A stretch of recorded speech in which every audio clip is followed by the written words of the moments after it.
جربي الفراخ بالطريقه ديت، وانا متاكده ان كل البيت هيطلبها منك تاني. كل اللي هيدوق الفراخ بالطريقه دي هيقول لك ما تعمليناش غيرها في كل المناسبات. طبعا النهارده فيديو سهل او بسيط. تعالوا كده نشوف المقادير ووصفه النهارده هتكون عباره عن ايه.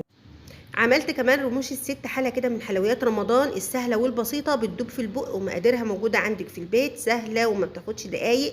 بجد بجد حلوه قوي في رمضان، تبقى خفيفه كده وطعمها ولا اروع. يلا ندخل كده ونشوف. بسم الله والصلاه والسلام على رسول الله. ازيكم يا حبايبي، عاملين ايه؟ النهارده معايا فرخه وزن 2 كيلو.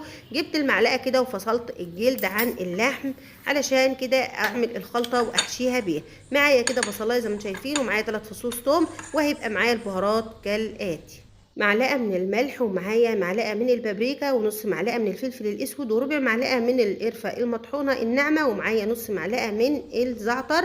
وهيبقى كده معايا 3 فصوص حبهان، هنشوف هنحطهم في انهي مرحله. مش هننسى كمان السبع بهارات او خلطه البهارات، هنحط منها كده ما يعادل من نص معلقه صغيره، او يعني تقريبا ربع معلقه او ازيد من ربع معلقه شويه. هنفرم الكلام ده كله في الكبه بتاعتي، ويعني هحاول ان انا انعمهم شويه، البصل والثوم والبهارات زي ما انتم شايفين. بس هشيل الثلاث فصوص من الحبهان. هنضربهم بقى كويس قوي في الكبه، وكمان هنحط كمان معلقتين من الزيت، وكمان عصير ليمونه كبيره، وهحط كده معلقه من الخل، وهيبقى معايا معلقه من الصلصه ومعلقه كبيره من دبس الرمان.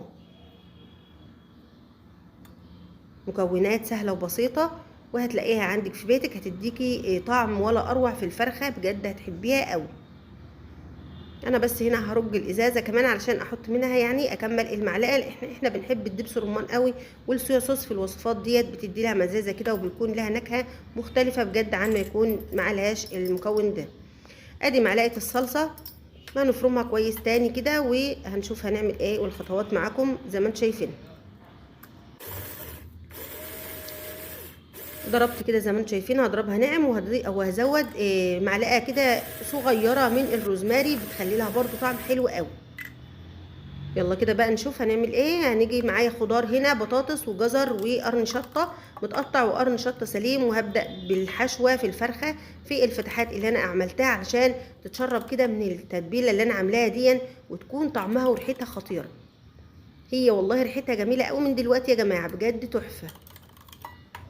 هندينها كويس قوي. ده الراعي الرسمي عندنا في رمضان دايما بنعملها، مش البط يعني الراعي الرسمي ولا حاجه، ما عادش بقى زي الاول. احنا بنعمل الفراخ بنشكل ونصنف فيها. زي ما انتم شايفين حطيت كده ايه الثلاث فصوص حبهان علشان يبقوا يدوا لها نكهه كده يعني في الطعم. وحطيت معلقه كمان كده على الخضار، وهقلب الخضار كله برده في التتبيله اللي انتم شايفينها دي عشان ياخد من الطعم والريحه. حلوة قوي كده زي ما انتم شايفين، طريقة سهلة جدا وبسيطة اهو. وبعدين بتحطيها بقى في الفرن، وما بتشيليش همها، بتسيبها براحتها ساعة ساعتين براحتك.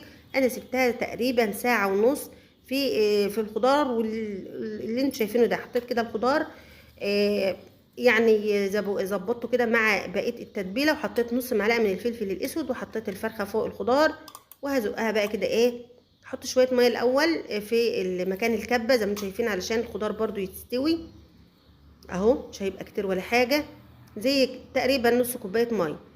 هنا بقى حطيت الفرخه في الفرن، وهنا زقيت حطيت بقى كده شكلت رموش الست زي ما انتم شايفينها. ورموش الست زي ما انا قلت لكم ما بتاخدش وقت خالص، بس ان شاء الله انزل لكم الطريقه في فيديو تاني. انا بس حبيت اديلكم اللقطه ديت لان يعني كانت في الوصفه كمان، بس بصراحه الحته اللي انا عملتها كلها ما لقيتهاش. فان شاء الله هنزل لكم اعمله تاني فيديو تاني، وهنزل لكم الوصفه كامله باذن الله، وهتشوفوها قريب ان شاء الله على القناه. هنا بقى الفرخه كانت طلعت، وبصوا شايفين ريحتها تحفه بجد، والخضار مستوي وطعمها جميل قوي قوي قوي. يعني مش قادره اوصف لكم حلاوتها ولا طعمها. ان شاء الله تجربوها بنفس الطريقه، بس بالله عليكم اعملوا لي لايك واشتراك وتفعيل الجرس علشان ان شاء الله يوصلكم مني كل جديد. ويا ريت تعملوا لي لايك لمطبخ نعمه علشان القناه جد المشاهدات واقعه خالص. بعمل لكم فيديوهات جبنه وقشطه وزبده كتير، بس هي اللي بتاخد مشاهدات، بس انا عايزه القناه تبقى منوعه. ما تنسونوش باللايك، واشوفكم في فيديو جديد. مع السلامه.